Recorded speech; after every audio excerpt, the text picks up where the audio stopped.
White fur, black brows, red eyes, tired why? Tired guys asking me if I need a ride, asking if I have a guy or some pride. I have both. Neither matter. I have me. I am me. The skin ripples, hair covers my nipples as I sip on a watermelon beer, come hell or high water in my glass. The word he uses is sass, not class. Jazz plays as I take off my dirty denim shorts. You try to run your fingers through my hair, but you get caught in the knots. Just pull hard, pull them out. Thick clumps and bald spots when I pull my hair up, but you won't tell anyone. These knots, these thoughts, they form. Torn, ragged chemical proteins tangle, wrangle my frustrations. So I run a boar bristle brush 100 times through each section of hair. Care about yourself. This self-care. I tear my hair out in clumps. Lumps in my breast reappear after 10 years. The biopsy was negative. Chemical treatment of choice is Yingling. I'm still a young thing. 27 is the new 21 minus the fun and adding the premature wrinkles, laugh lines, but I only smirk. This drip, drip, drip. You dip your fingers through the lock of my knot. The key is my need, and it needs to be torn through the lock. Kill me, toss my knots. Sheet music forms in the clumps of my hair. Play it, a Hungarian suicide song of a gloomy Sunday. 100 deaths in each strand of hair. Play my song.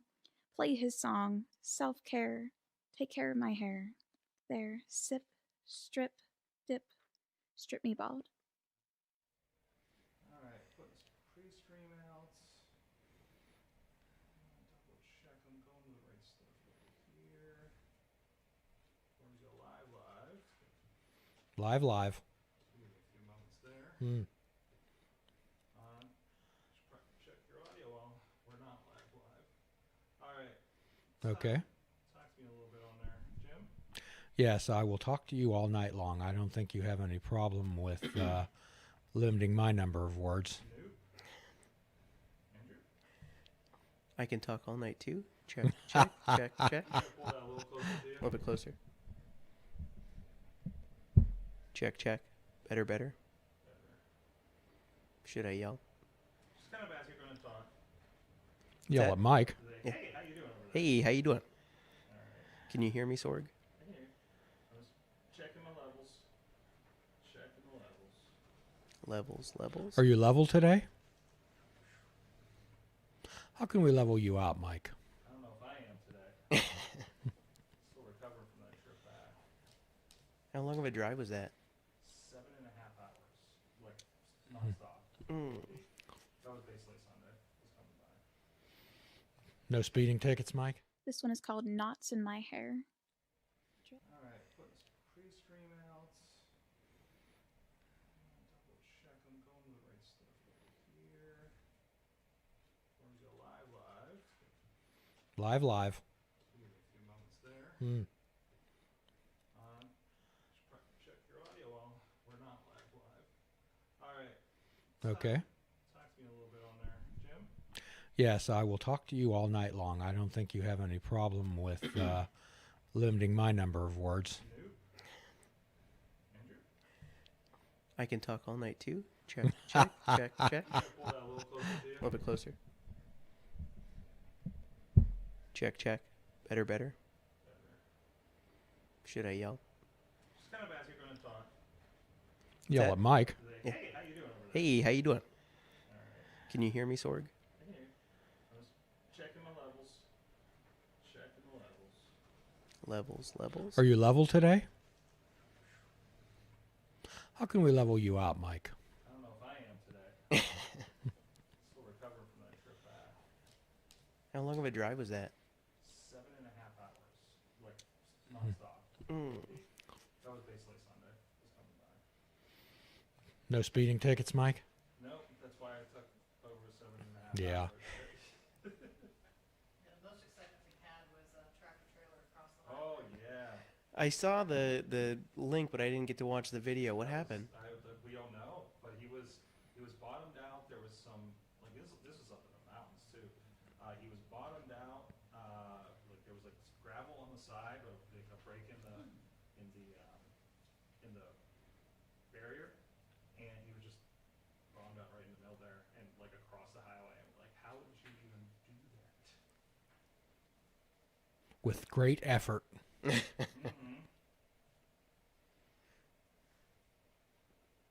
All right, those good to go. This here. I do have this sir. Are you ready? Are you ready for us, Mike? Certainly not. Let's be honest about this. I'm never ready for you, Jim. I feel a little quirky tonight, Andrew, so It'll be fun.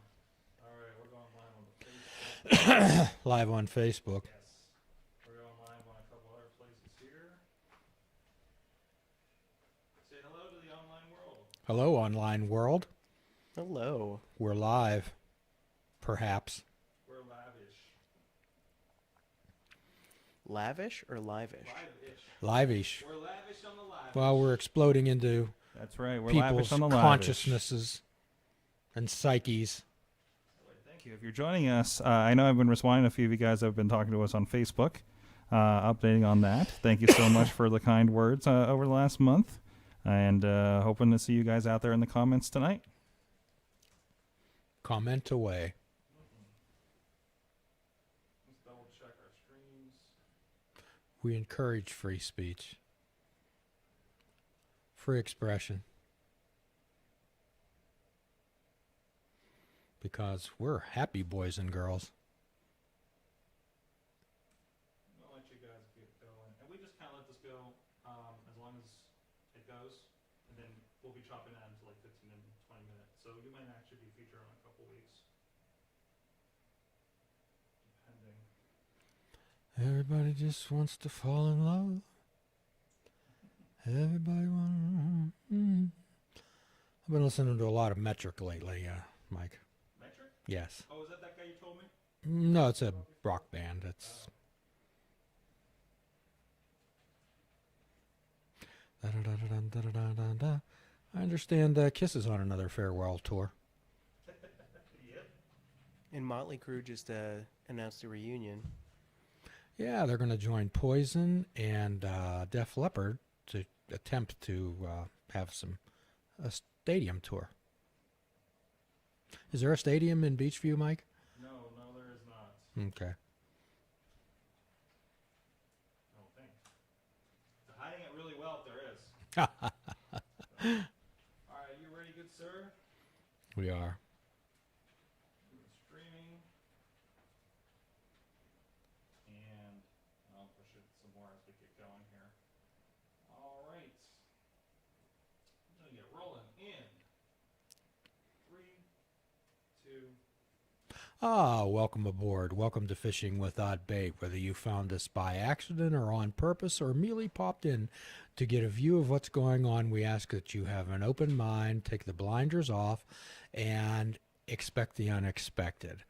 There are no fees or tuition here. All we ask is that you have the honesty, open-mindedness, and willingness to try. And as always today, behind the mic, the producer of this program, Mr. Mike, my good friend and co-producer. And as for previous listeners of the show, we attempt to incorporate some things in your life that actually work, some things that people can associate with and resonate with in their lives. And today we're joined by Andrew DiNardo. Andrew, welcome. Thank you. So could you share with us a little bit about your background and what your message is today? My name's Andrew DiNardo, and I lived in Florida my whole life. And then just recently, 6 years ago, moved to Michigan, and then about 3 years ago, moved here to the Pittsburgh area, and struggled my whole life with obesity, morbid obesity, and a little over 2.5 years ago had weight loss surgery and have lost over 200 pounds, and still continue to struggle daily with that. With the mindset and making those changes, but I'm here today to let you know that it is possible with lifestyle changes and hard work. So what I'm hearing from you, Andrew, is perhaps you can write a prescription for hope today. Absolutely. It seems like you can't walk past a supermarket counter or an infomercial or a friend without someone telling you that they have the diet that everyone's been waiting for. Oh, yeah. There's always an answer. There's always a quick fix. It's constantly changing. There's pills, there's diets, There's shots and all sorts of different things that everybody has the quick fix, but to sustain it, it's not possible to do with a quick fix. It's got to be a lifestyle change and taking those steps day by day to improve your health. So let's talk about the effects, both mental and physical, on being overweight. Well, where do you even begin? I've been overweight since probably about third grade. We moved to a new neighborhood, and I didn't have the same friends that I had before. So ended up, instead of playing outside, sitting inside and eating and playing video games, and that began that. And it's all encompassing. It affects every aspect of your life. I was made fun of by my friends, which then caused, and even people that weren't friends, those were acquaintances, classmates, and then it affects the way that you interact with people. If you're constantly being made fun of, you then go on the defensive. So I would either make fun of myself first, or try and be funnier to avoid those things happening going forward. It affects the way that you interact with people. When you're overweight, there is a sense of not being good enough. So you struggle with meeting new people, talking to people, putting yourself out there. Health-wise, I got to a point where it was difficult going up a flight of stairs. I was recently talking to a friend, and the best way that I can relate it is that it was similar to like a PTSD flashback. And I was telling him about a specific day. I couldn't tell you when it was, where I was, but I remembered very vividly struggling under the weight of my own chest to take a deep breath. So it affected everything. It affects the style of clothing that you wear. It affects the so many different things, the way that you express yourself, and the way that you interact in a group setting. For a long time, I took a passive role in interactions socially, where I would sit back and I would listen more, whereas now I have a little bit more confidence and I'm able to present myself a little bit differently. But it affects everything. It affects the way that people interact with you, the way that people look at you, the way that people talk to you. Even in hiring and different things like that, you're looked down upon because you're overweight. So there's a lot to the mental and physical aspects of it. So for a young fellow young men and young ladies who generally form their own self-perception or self-concept and self-esteem from the perceptions of others around them, how did that affect you when you were a young man? You said you deflected some of it with humor, kind of turned the humor on yourself. However, what was inside of you, Andrew? It makes you feel crummy. That I'm very open and honest on my social media. I try and share as much as possible to share, like you said, hope. But there were even times, I know, in high school where before I could even talk to a girl, I would think of all the different ways in my head that she would say no, or that I wasn't good enough, and I would end up crying myself to sleep before I even had an opportunity to present myself. So you think less of yourself because of the way that you're perceived, and coming out of that and growing, even before I had surgery and lost all the weight, you get to a point where you have to not care what other people think or what they say, and that takes a lot of work emotionally, mentally, to get to that point, because we're told for so long that there's a specific image that we're supposed to meet, and you want to impress your peers, you want to be friends with your peers, but sometimes I eventually found a small group of friends in high school, which allowed me to grow within myself and find myself, and find that maybe I didn't fit the same culture as my friends, but there were people that I could relate to that understood my plight, whether it be with weight or just different things where we may not have been the same as other people. So the perceptions of others have a great deal in forming identity formation, self-concept, and self-esteem. However, for a young person, I don't think people understand how much words hurt, and that it's often said that the tongue is the only part of your body that can break a heart. There are so many different things that the way words work, and people don't even realize the weight of their words. I remember one time I was sitting at the lunch table in high school with 4 or 5 of the skinniest girls in the school, and the entire conversation for an hour-long lunch period was, oh, if I could lose 5 pounds, or if I could lose weight here, if I could lose weight there. And at the end of lunch, I said, well, what does that mean for me? Like, I'm way bigger than you guys could ever be. And they're like, oh, no, no, we're not talking about you. It's me specifically. And, even I'm single, and even through all of that, people try and want to set you up with different people, and it's not, oh, well, this person has similar interests to you, this person's overweight, so maybe you guys will get along, you guys both like food, or whatever the association is, but and even in that, in the dating culture, everybody's like, oh, well, now that you've lost all the weight, you're going to be, beating women off with sticks. That's not necessarily the case.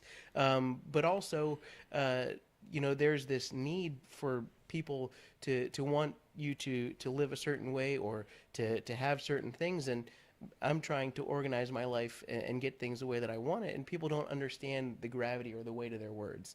They say it out of love, they say it out of care, but sometimes those loving, caring words can be just as destructive. So we have to be very mindful of the way that we speak. Being mindful, the Buddhists talk about 3 gates that words can pass through before they leave your mouth, Andrew. Is it true? Is it kind? And is it necessary? However, what that requires is some pause before reaction. And as often we talk about this show, being mindful doesn't mean that you're floating around on a magic carpet or around the moon or sitting on a satin pillow going all day. What it means is to pay attention on purpose. I would suspect there was many times when someone would make an offhanded remark and later maybe apologize to you or tell you that they didn't mean that. Oh, yeah. Well, and sometimes we don't even realize what we're saying. I shared that I've gained and lost my whole life. And there was one conversation I had. At that point, I had lost maybe like 30 pounds, give or take. And somebody made a comment and said, oh, Andrew, you look great. You'd look fantastic if you lost another 10 pounds. And it's just like, that's very true, but I killed myself to lose this last 30 pounds. And the goal is to continue losing. And that was very hurtful, and it sent me spiraling. So, we talked about the mental aspect of it. A lot of times, without realizing it, we cope with food. So I would have a bad day at work or wherever, and I'd drive through McDonald's, or I'd get pizza, or do whatever. So you're trying to make these changes, and you're successful in it, and then somebody, out of care, out of love, makes a comment and says, you look great, you'd look even better if you... Well, I'm not giving up yet. That's a left-handed compliment. Yeah.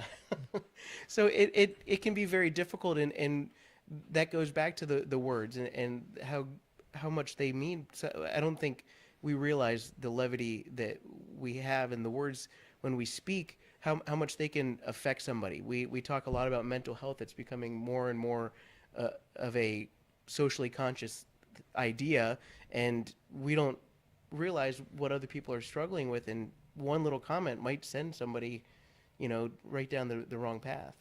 Well, we go back to the children's rhyme that says, sticks and stones may break my bones, but words will never hurt me. Wounds heal, broken bones heal also. Words are forever. Yeah, and those are things that you carry with you for a lifetime. There are things that I remember that were said, in elementary and middle school. There was one girl that I knew that for whatever reason, she never liked me. And she made a comment about, she said that I had man boobs. And I said, I think you're just jealous because mine are bigger than yours. And she never had anything to say to me after that. But had I not been able to be so quick on my feet, that could have sent me spiraling, and that was at a young age, and as we continue to grow, you would think we would grow past that, but we don't, because we're all working on things eternally, and we, deflect so that the attention's not on ourselves. Well, our strongest memories are formed by our strongest memories are formed by strong emotions attached to them. And again, the Buddhists say that flowers don't compare themselves to other flowers, they bloom. And what we practice in our firm is holistic wellness, mind, body, and spirit, and helping people understand that they have a choice in their life, Andrew. So talk to me, you mentioned earlier off the air about eating your feelings. Could you say more about that? Well, with food, we talked about it off air also. It's an immediate gratification. So if you're having a bad day, you are upset, you're stressed, fill in the blank, somebody said the wrong thing, you have this way of immediately gratifying yourself. You can go and get McDonald's or pizza or fill in the blank, whatever your comfort food is. It's junk food, ho-hos, ding-dongs, whatever it is, and you eat your feelings. It goes directly in your mouth, and you have that instant gratification. And then 10, 15, 20 minutes later, there's that realization of, what did I just do? And then you feel bad. So it can become cyclical as well. We have to be careful, and that's something that I'm still working on. I had surgery almost 2.5 years ago now, and it's something that I still work on. And now one of the little tricks that I try and do, you go to the grocery store and you're picking up things and you're on your way out and you want something real quick and you see that bag of M&Ms or Reese's, whatever it is. And I always look at the back and look at the calories, because when I'm at the gym and I'm on the treadmill or I'm on the elliptical or whatever it might be, I'm like, 400 calories, that's a half an hour on the treadmill, and kind of try and deflect myself from doing that. But there are some times where that has become such a coping mechanism that you say, whatever, I'm going to eat it. So it gives that instant gratification. You feel better in the moment, and then you have to deal with it. When you talk about that and eating, we talk about is as an addiction. And I would believe that most of our listeners out there know that I'm in long-term recovery from drug and alcohol addiction. And in the book, it talks about passing through the well-known stages of a spree, feeling remorseful and guilty afterwards. And at the time, your addictive mind takes over. Talk to us a little bit about what goes on inside a person's head when they're being the subject of disparaging comments and criticisms and being the butt of jokes, and you go home and you're by yourself. What's the only thing that you can control, Andrew? For me, that's the hard part, because I am by myself.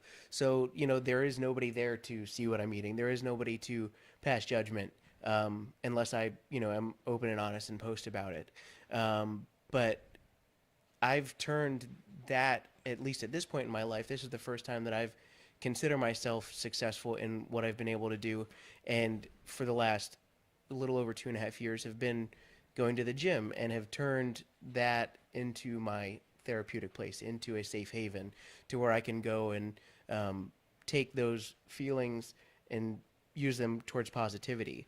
So you're choosing to look at this another way rather than stay inside the pit.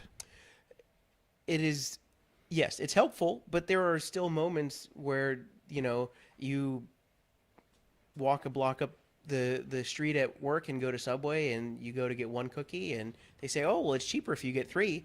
And you get three, and before the time you get back to the office, you've already eaten all 3 cookies. Sure. And you've eaten those feelings. So it's trying to fight those impulses, because I find that it's especially now, I know when I'm doing it.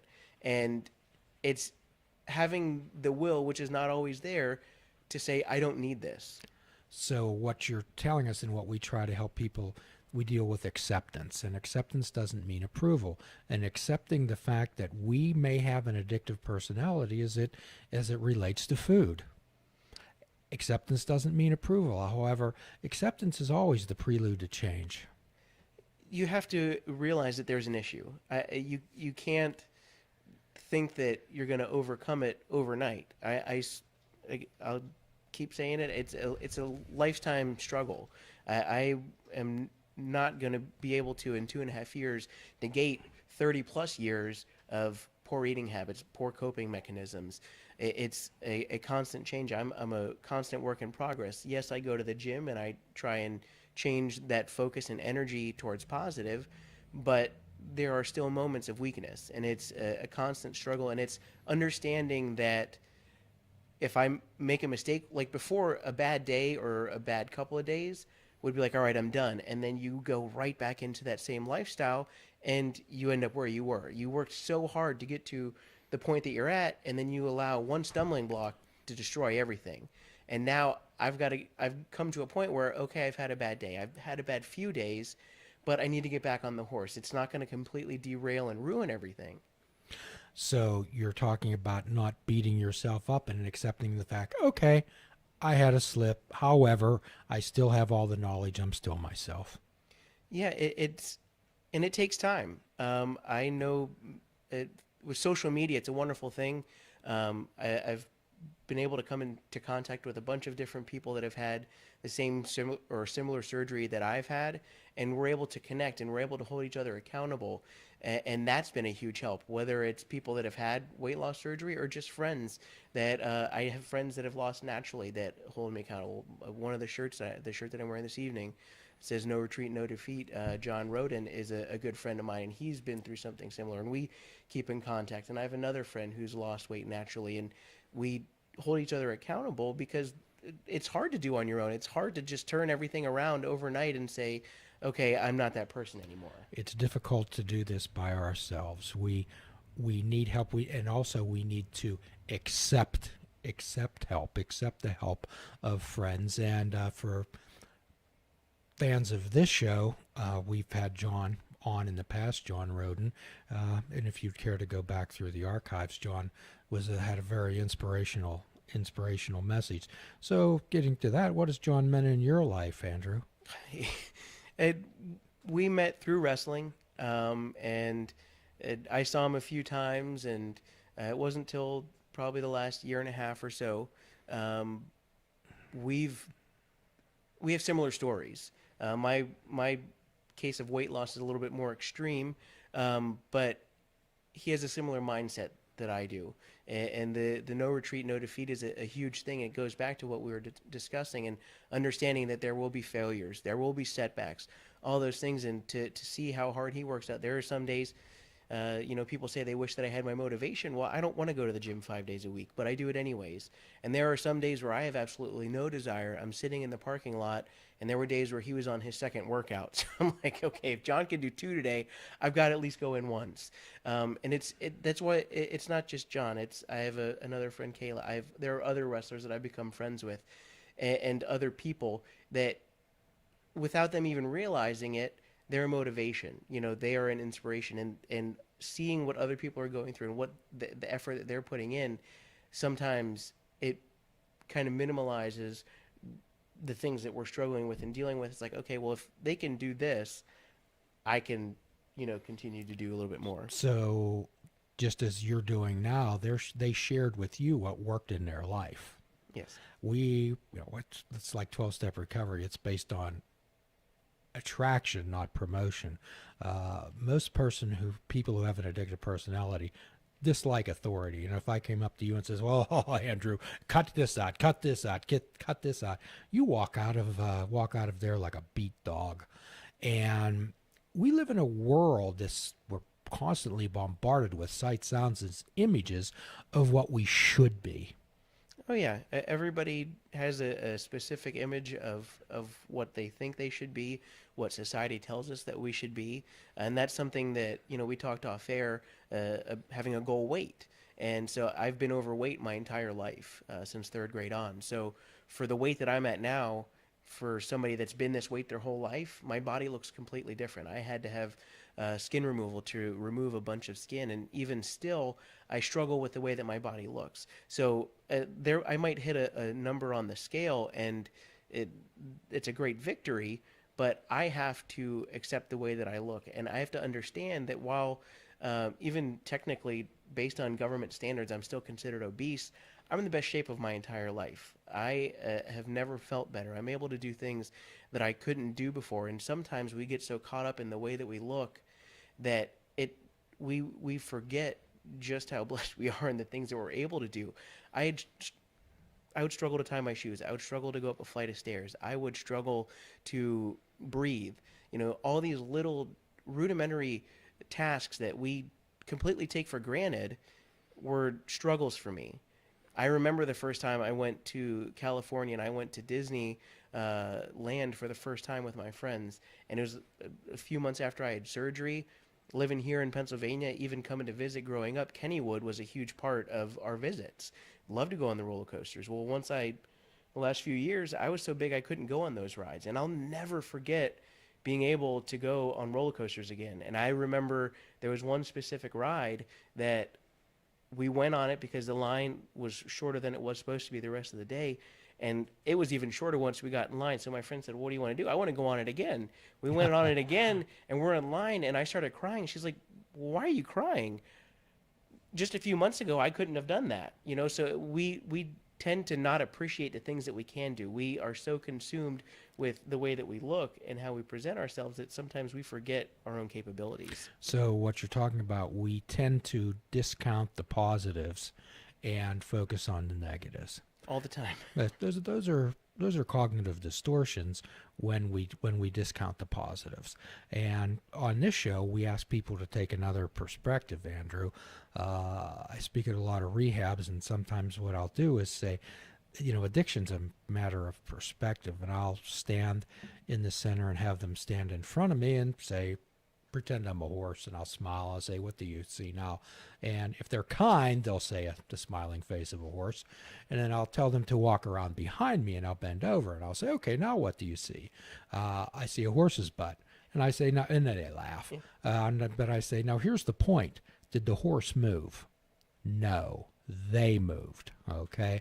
So we can either have a negative view of life and have the lenses in our glasses reversed, or turn around and look at it from another perspective. It's like you walk into a doctor's office, they give you a glowing report, all the blood levels, everything is just right on target or above. And on your way out, the doctor might say, "Oh, by the way, Andrew, you might want to consider dropping 10 pounds. What's the only thing that you would carry with you out of that doctor's That office? 10 pounds. Well, that was the whole, like I said, you know, I've lost weight, gained weight, lost weight, gained weight, and being morbidly obese and being overweight, you go into the doctor's office, and every time, you know, I was pre-hypertensive. I had high blood sugar, you know, all those things.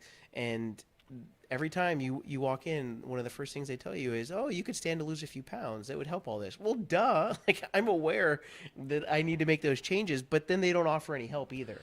So that's quite often, and on this show, we always talk about cliches that people use. Well, when life gives you lemons, make lemonade. However, no one ever gives you the water or the pitcher or the sugar or the lemons or the instructions on how to do it. And as we've often talked about before, a poor therapist, a poor doctor, a poor coach, poor nutritionalist will look at a person's diet or their lifestyle and tell them immediately about things they have to eliminate, where we take the opposite and we talk about adding positives to a person's life first. So I know it's difficult to even consider adding positives to your life when you're in depression. So talk about how self-image and social interaction or lack thereof can lead to depression, Andrew. It's all what you focus on. You can focus on all of the negatives, and that's the easiest thing to do. I've become a very positive person. I've suffered from depression. I died in the back of a church building when I was 18 months old and was brought back to life. And I remember at points in my life where I said to God, I said, "If this is what you spared me for, why'd you let me live that day?" You know, we can get into the pit and we can stay so focused on the negative, or we can find the positives. And I've had people who haven't known me my whole life, didn't know that I was depressed, was never clinically diagnosed, but, you know, there's the lethargy, the eating, all those different things that are classic signs of depression. And they say, you can't understand. You're too positive. You haven't been in my shoes. And while I may not have been in their specific shoes, I have to, even at this point, continually choose positivity. It's a daily thing, and that goes back to the people that you surround yourself with, the things that you digest, whether that's social media, whether that's the music that you listen to, the all those different things. You have to find ways to be positive. And when you have poor self-image, when you have all of those things, it's very easy to focus on the negative. It's a lot harder to focus on the positive because that takes work. Negative is easy. Negative is easy. Our minds tend to drift toward negative outcomes. And quite often on this show, we consider people to be like plants. So I often ask, well, what are three things that it makes a flower bloom? What are three things that a plant needs? It needs water, soil, sun. Yes, yes. So what we translate that to in holistic wellness is the water taking care of your physical body. Okay? And we think about the sun, and in the 12-step world, we talk about the sunlight of the spirit. We talk about a spiritual connection with something. And then we talk about the soil is the environment, the people, places, and things that you surround yourself with. If we surround ourselves with friends who just we're the butt of their jokes, or we try to ingratiate ourselves into some type of a crowd because we think that if we get in with them, they're the cool people, I'll feel better about myself. That's not true. What you'd like to surround yourself with is like-minded people who give you encouragement and support, like John Roden. Well, and so I never got into drinking, but I had friends when I was younger who that was their resolution to everything. And I loved them as people. They were some of the nicest, most wonderful people that I've ever met. But their solution to their problems was every weekend to drink. And I hung out with them and I enjoyed my time with them. But it got to a point where, you know, you still had a problem when you woke up the next day. You're hungover and you had less money in your pocket. So you didn't solve anything. And as much as I enjoyed their company and spending time with them, I had to remove myself from that situation. I had friends who I had for a lifetime that I loved, but, the people that they hung around with were not positive influences. They were people that I try my best not to curse, and they were people that spoke so, used very foul language. Then I found myself, after working for so hard to remove those things from my life, that I started to talk that way. I started to think that way. So our environment is huge because we can just as easily go from a positive influence to a negative influence and then see that swing as well. So we have to be very careful with what we surround ourselves with, because if it's easy to be negative and I surround myself with negative people or negative influences and people that are doing things that are counterintuitive to what I'm trying to do, it's very easy for me, knowing my personality, to fall into those traps and to fall into those holes. That involves making choices. These are the tattoos that I have. I choose and I am. Self-validation. However, at times, making those type of choices in the moment can be difficult. I had, at that point, they were some of my closest friends, some of my best friends. So outside of my girlfriend, that was the only friends that I really had. And for me to completely remove them from my life was very difficult. And I didn't know what I was going to do. And I was prayerful about it. And even though I think I'm 10 years older than my cousin, I started hanging out with him and his two best friends. They didn't like to drink. They didn't have foul mouths. We were able to do different things outside of what my friends were choosing to do. And that completely changed my life. It was a huge transition for me, and it changed even, the way that I thought and the way that I did things, because not only was I not around those negative influences, but I was also now an example for them. So I had to raise my standard and raise what I was doing to be a good influence for them. Quite often, what we do is we help people differentiate between emotional mind choices, which are reactive, logical choices, which sometimes can be black or white thinking, and then we try to help people understand what a wise mind choice is. And a wise mind choice learns to respond rather than react. And a lot of people would they say, oh, gee, then a wise mind choice would be the obvious choice. A wise mind choice would be the no-brainer choice. And I help them understand that making a wise mind choice can be difficult, and it can be attached to much pain, like separating yourself from those negative influences who happen to be your best friends. Yeah, well, it's even I've so my me and my ex-girlfriend, we broke up. It'll be 10 years in January. But even that, because I think towards the end we both wanted to break up, we just didn't want to be the one to do it. Ah, And so that last 6 months, I gained a bunch of weight. We sat around and we were in silence watching TV. We were eating, making poor food choices and doing all those things. And as soon as we broke up and I was able to make some changes in my life, things really turned around. Not to say that she was a bad person or that I was a bad person. I don't think any of us were in the wrong. We just didn't know how to deal with the situation. And it began to affect every aspect of our lives. And so, having the ability to say, this isn't working, even though we dated for almost 5 years, we had a really good run. I had some fantastic moments and memories and things that I would never take back. But sometimes it's saying, okay, as great as this is, it's not working out anymore. well, at times in people's lives, and we've spoken about this on the show, that life is like a huge ocean, and at times those currents flow concurrently, and then without really any animosity or ill will, those currents go in other directions. And at times we can mourn the loss of an individual. However, at times you were together during that particular time, and be grateful for that. We also seem to live in a world, Andrew, that is all about the quick fix. It always used to be about all these stackers. We used to buy them at gas stations were a big deal for the veterans until the government banned them, and or the all these type of diets and lose 30 pounds in 10 days, and unfortunately, Andrew, most of these things are directed toward women. If you look at men's health magazines and women's health magazines, there is 11 and a half times more weight loss advertisements in women's magazines. And as difficult it is for males to deal with being overweight, females are held to a much stricter standard.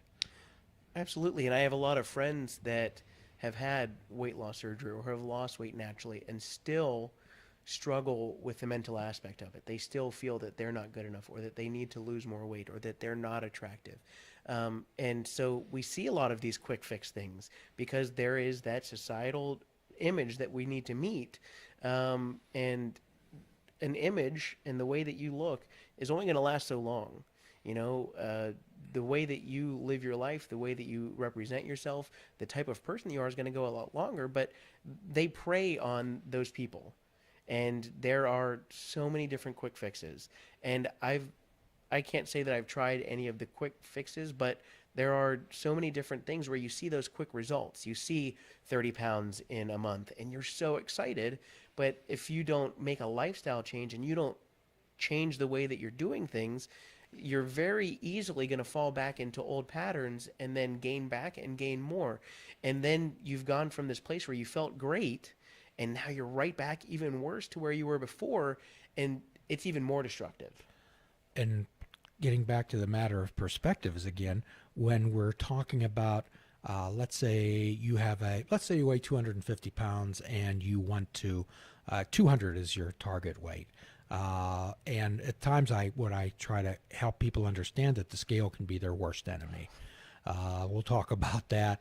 So let's say they weigh themselves after 2 weeks and they've lost 8 ounces, half a pound. Okay. Now you can look at that from 2 ways. You can look at that either as a great start, or you can look at it as a failure and ask, well, what time's the Dairy Queen open? Oh my gosh. So I'm still a slave to the scale. I'm trying to break myself of that. But that comes with a lifelong tr- uh, up and down, trying to lose, and gaining and trying to lose. And you think that a number on the scale is going to change everything. And for me, that's been a difficult part of this journey, even with having surgery, because I can consume less food, I'm going to lose weight. But even with doing cardio, with working out in the gym, there were many times where I would hit plateaus. And it is frustrating. And it is difficult because you're like, I'm doing everything right. I'm working as hard as I possibly can. I'm killing myself in the gym, but the scale's not moving. Oh my goodness, this shirt that was very tight 3 weeks ago all of a sudden fits way looser. So maybe sometimes the scale doesn't always match up with our body composition. These jeans that didn't fit before, now they fit. Now they're loose. And another part of it is being honest with yourself. You know, I know that some of my biggest struggles with the weight loss and getting to a point where I was at a plateau was me with this surgery, uh, because I can only eat so much until I have discomfort. I would eat in smaller portions throughout the day. So I would graze throughout the day, and then I would go to the gym. I would kill myself for a few hours at the gym. I'd get home and I'd weigh myself in the morning. I was either the same weight, maybe a little bit more, or maybe even just a little bit less. But I was like, what am I doing wrong?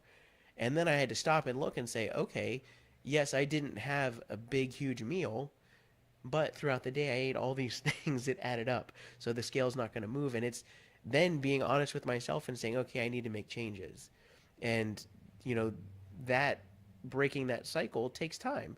But it's so easy to get defeated when you're putting in the effort, when you're working. And there are different things that have to happen in our body for us to lose weight.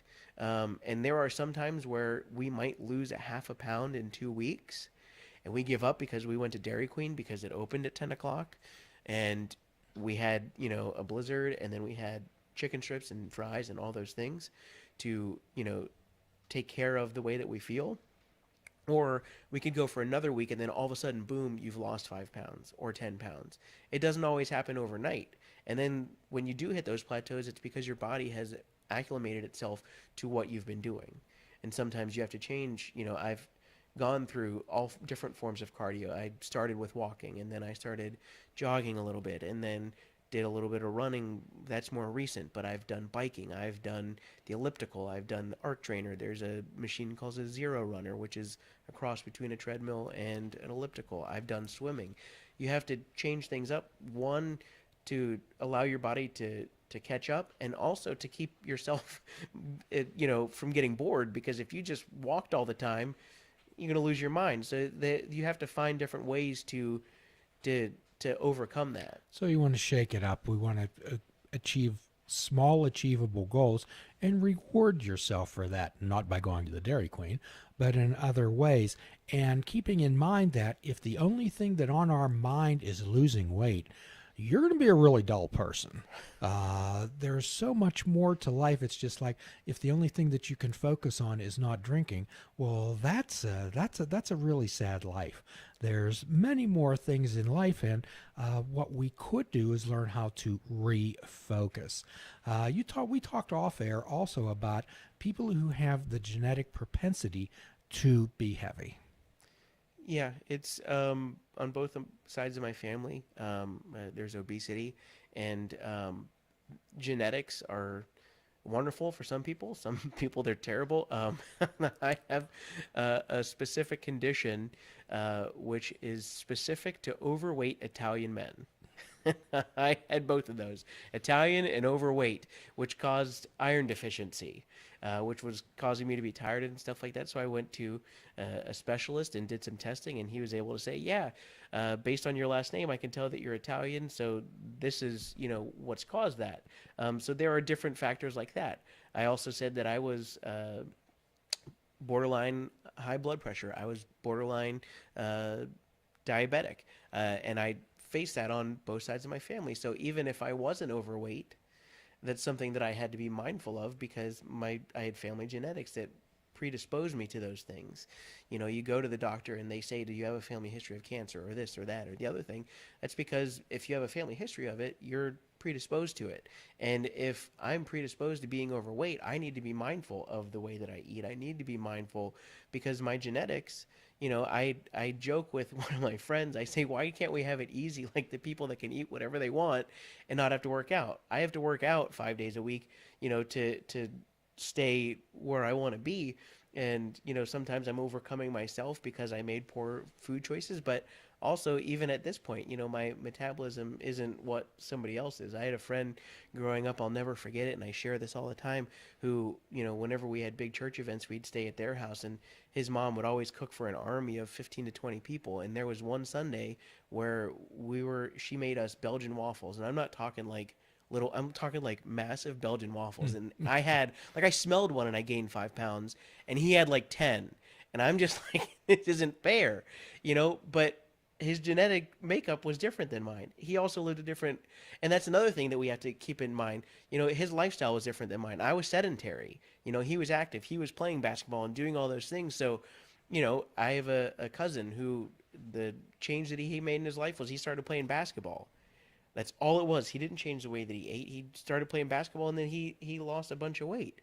He was being active. I could sit and eat the same diet that he was eating and not be active, and our results are going to be completely different. So what you're saying is that merely because we have a genetic propensity to being overweight, that's not an excuse for staying overweight. No, we all have different behaviors that we're susceptible. We all have different mindsets. We all have different things that, my addictive personality might be food. Somebody else, it might be shopping. There are different things that, and that's where it comes to a point of understanding your triggers. If I know that stress is going to set me off, I've got to be mindful to try and avoid those things that are stressful. Sometimes it's hard, it's work, or it's life, it's monetary, it's whatever it might be, but it's learning how to deal with those triggers as well. So it's to be aware of our addictive mind and aware of our genetic propensity toward this. And then we can begin to make choices. And I think you mentioned something very, very poignant, that going to a physician and getting yourself checked out. Yeah, it's so important to, I would avoid the doctor unless I was sick, because I didn't want to hear that you need to lose some weight. Well, yeah, I needed to lose over 100 pounds. At this point, I've lost over 200 pounds, and I still, could stand a little bit more, but I'm healthy for the first time. But, understanding, I got to a point where I didn't understand that that's what it was, but I was tired all the time. I was getting sleep, but I was always tired. And I worked for a company in South Florida that worked with home sleep testing. And, and so when you're overweight and you have sleep apnea, and if you're pre-diabetic or diabetic, when you have sleep apnea, because of the way that your body reacts and it's oxygen deprived and different things like that, it then sets off all these other things in your body. So you have low blood sugar, and then I was having like a vitamin water in the morning, and I was out. Like I literally fell asleep at my desk at work, and one of my bosses says, "Well, why don't you take a home sleep test?" So they sent me home with a home sleep test, and sure enough, I had sleep apnea, and I justified it because it wasn't like sleep apnea, it was sleep apopneas, which is the same thing. It was just wasn't as severe. But then they set me up with a CPAP machine, which totally changed my life, and I wore it all the way up until I had surgery and had lost enough weight to no longer need it. But there are so many different things that we can write off to being whatever, but it could be a much greater issue. If you're hypertensive, if you have blood sugar issues, I mean, it affects every aspect of your life. And if you're not careful, you're cutting years off of your life. So for some people out there, perhaps, oh, gee, well, Andrew did this, I'll just go have gastric bypass surgery. Or perhaps I'll have liposuction. Then I can just do whatever I want to. If I gain some weight, I'll just go have it done again. That's not the way it works. Could you explain that, Andrew? Absolutely. It keeps coming back to that lifestyle change. My dad had a similar procedure. He had gastric bypass. It's been 16 and a half years now, and I looked into surgery for a number of years. I remember the specific moment, even though I saw what my dad did, it completely changed his life. He became a marathon runner, did half marathons, 5Ks, traveled all over the country, went to San Diego, Washington, D.C., and different places doing races. I saw the changes that it made for him, but I had a friend that was closer to my age who had a similar procedure. Everybody check your beard, check your facial hair.